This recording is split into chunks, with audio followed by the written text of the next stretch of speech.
Olá pessoal, tudo bem? Eu sou o professor Marcos dos Anjos, sejam bem-vindos ao nosso canal Neureka. Hoje, nossa linha de trabalho vai ser autismo, onde nós pretendemos trabalhar um pouquinho com vocês a questão da integração sensorial em autistas. Isso normalmente é comentário, né?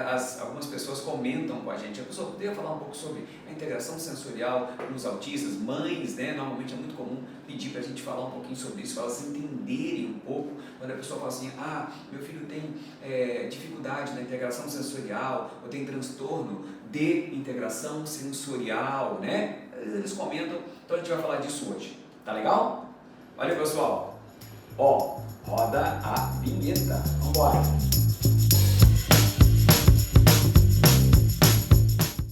Dando início ao nosso assunto de hoje, como a gente sabe, vamos falar sobre autismo hoje, e a questão seria integração sensorial, nesse grupo específico, né, os autistas. Por que a gente bota a integração sensorial e não vai tratar como um transtorno exatamente dessa integração sensorial? Porque primeiro, quando se fala de integração sensorial, a integração sensorial é um processo natural, ele é fisiológico e faz parte, né, do desenvolvimento do sistema nervoso. Tá legal? Quando nós tratamos do autismo, você lembra que nós sempre comentamos com vocês aqui, é um transtorno no neurodesenvolvimento, né? Então, hoje eu trouxe aqui até uma peça para poder mostrar um pouquinho melhor para vocês, mas sabe como é que é professor? O professor sempre faz um desenho, né? Então eu gosto de desenhar, vamos lá. A gente sempre fala da questão da formação, né, do cérebro, né, do tronco encefálico, aqui, vamos botar aqui o tronco encefálico, né, assim, e do cerebelo. Lembra, a gente sempre faz o mesmo desenho, né? Depois aqui está a medula espinhal, botando assim para vocês. Então, aqui mesencéfalo, o ponte e o bulbo, né? Aqui o cerebelo, que a gente chama de clo, e aqui o cérebro, tá bom? Assim, o cérebro. Muito bem. Quando a gente fala de integração sensorial, nós estamos comentando com vocês o fato de que o cérebro teria a capacidade exatamente de juntar certas informações sensoriais que estão no nosso entorno. Por exemplo, nós podemos separar o cérebro em compartimentos. Se eu fizesse para você um desenho só do cérebro, aqui eu cometi uma falha, eu tenho um desenho bem no meio, tem que cuidar bastante, né? O professor tem que ter esse cuidado de pensar como é que ele vai usar o espaço. Vou fazer um desenho só do cérebro para nós, espera aí. Bem grandão assim, ó. Olha.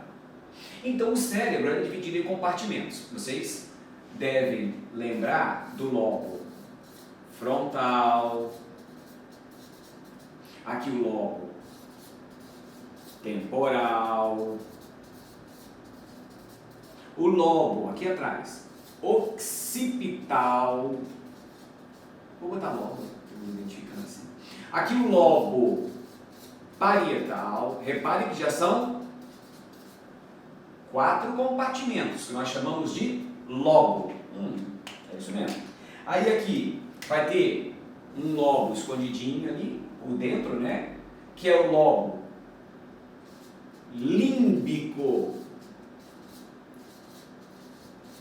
E vai ter um outro lobo escondido, deixa eu ver se eu boto aqui, vou botar em roxo, ver se fica legal, um roxo aqui, um lobo escondido por aqui assim, chamado lobo da ínsula. Cada um desses compartimentos chamados lobos, eles têm um monte de funções. A grosso modo, eu poderia colocar para você que o lobo parietal, ele cuida da somestesia. Somestesia. O que é somestesia? Vou botar aí nessa categoria: tato, pressão, vibração, cócegas, prurido, frio, calor, dor, propriocepção, que é sinestesia, que tem relação com sensações que vêm do movimento, e sensações sexuais.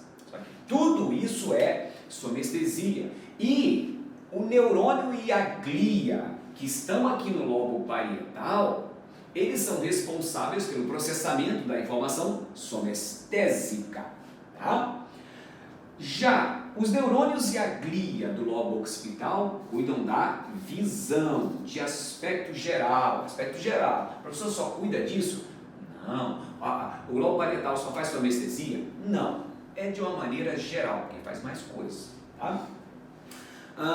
O lobo temporal, de maneira geral, audição e olfação. Professor, só faz isso? Mais uma vez, não. De maneira geral, os compartimentos do cérebro, eles trabalham com outras funções e funções associadas. Só que eu quero que você entenda um pouquinho do que é integração sensorial. Aí, então, tem uma região na parte posterior do seu cérebro, vamos botar assim, olha só, pega um pouquinho do parietal, pega um pouquinho do occipital e pega um pouquinho do temporal. O temporal vem até aqui atrás, assim, tá? Então, vou descer aqui um cadinho, assim. Então, ele pega um pouquinho de cada. Você está vendo ali? Como eu disse para você, o lobo parietal trabalha com somestesia, tato, pressão, vibração, cócegas, fluido, frio, lembra disso? Depois, o lobo occipital, aspectos da visão. Então, o fato de você enxergar, ver as cores e tal, tudo isso é processado aqui. Tá? O lobo temporal, aspectos de audição, alto, baixo, grave, agudo, as diferenças das notas, tudo isso, processamento no lobo temporal. O olfato também, tudo aqui. O que eu estou querendo dizer para você é que existe uma parte do seu cérebro que faz uma importante associação entre essas funções. Então, é por isso que muitas vezes eu dou para você, por exemplo, eu te oferto alguma coisa para você cheirar, de olho fechado, eu te dou para você cheirar, e você fala assim, isso é uma maçã. E você, às vezes, antes de dizer, você vê a maçã. Através do estímulo olfativo, você pode ver a maçã de olho fechado. Se eu te mostrar, por exemplo, uma buzina, tipo aquelas, né, que o pessoal aperta e faz barulho assim, tal. Então, se eu te mostrar uma buzina, você pode lembrar do som que ela faz, sem eu ter feito qualquer som. Isso por quê? Porque você pode associar, entendeu? Se eu escrever para você ler a palavra frio, você pode até lembrar de como é a sensação de frio que vem associado com o lobo parietal. Então, isso é integração sensorial. Aí você fala, só isso, professor? Não, ainda tem relação, informações que chegam nessa região de associação, por exemplo, tem informações vestibulares, que tem relação com equilíbrio. Equilíbrio também é um tipo de sensação? Também é. Tá? Então, tudo isso começa a se juntar. E é por isso que, dessa maneira, com essa área de associação, que nós chamamos de parieto-temporal em alguns livros, ou parieto-occipito-temporal, olha cada nome, porque junta tudo isso. Então, essa região aqui, que nós chamamos alguns chamam de área de Werner, que foi uma pessoa que andou pesquisando isso e descobriu que ela tem relação inclusive com a linguagem também e tal. Pega um pouco dessa região mais posteriores, do supralateral do cérebro, né? Aqui a gente estuda um pouquinho mais de neurociencial do que eu estou falando, mas quem está chegando agora é um pouco mais posterior, porque isso é anterior e isso vou botar aqui, ó, às vezes ajuda a localização. Isso é anterior, então isso aqui é posterior, tá? Então, todos nós temos essa capacidade de integrar as informações sensoriais, tá? Isso é comum.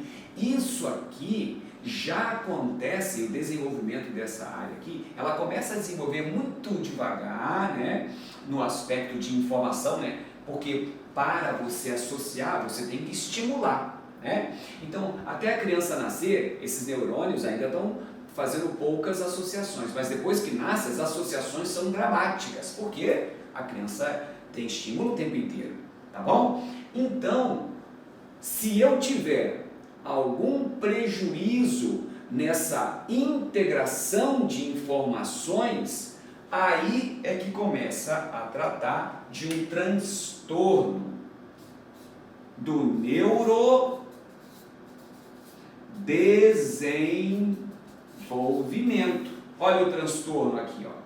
Por quê? Porque quando eu falo de transtorno, eu estou falando de algum tipo de dificuldade que pode ter acontecido. Lembra que a gente sempre fala?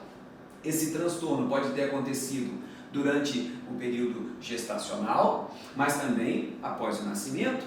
Então, se eu tiver algum tipo de dificuldade no neurodesenvolvimento aqui, né, do neurodesenvolvimento, nessa região de associação, eu posso ter um prejuízo na integração sensorial. É muito comum você falar com mães autistas e ele dizer que o profissional que está atendendo ele diz que ele tem dificuldade ou tem um prejuízo nessa integração sensorial, tá?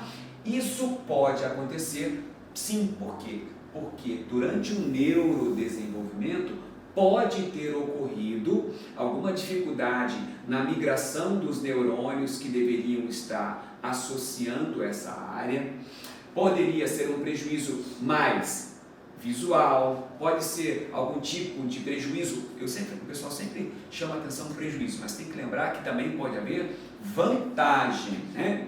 Então ele pode ter prejuízo ou vantagem auditiva e olfativa, prejuízo ou vantagem visual, prejuízo ou vantagem somestésica, vestibular, ou seja, de todas as informações que estão se integrando, tá bom?